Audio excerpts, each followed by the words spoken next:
আজ বৃহস্পতিবার, তাই নিজেকে আর ধরে রাখতে না পেরে সকালবেলাতে বেরিয়ে পড়লাম।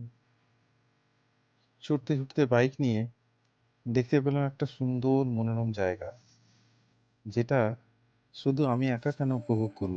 আমি ভাবলাম যে আমি তোমাদের সঙ্গে উপভোগ করি। তোমাদের সঙ্গে একটু শেয়ার করি। দেখো কি সুন্দর! খুব সুন্দর লাগছে না জায়গাটা? কি সুন্দর জায়গাটা! দেখো কত লোক এনজয় করছে। ছুটছে, হাসছে, ঝাঁপ দিচ্ছে, স্নান করছে, কেউ মাছ ধরছে, কেউ ছিপ দিয়ে মাছ ধরছে, তো কেউ জাল দিয়ে মাছ ধরছে। সোনালি রোদ্দুর একদম ছড়িয়ে পড়েছে। চারিদিকে যেন সোনায় সোনা ভরে গেছে।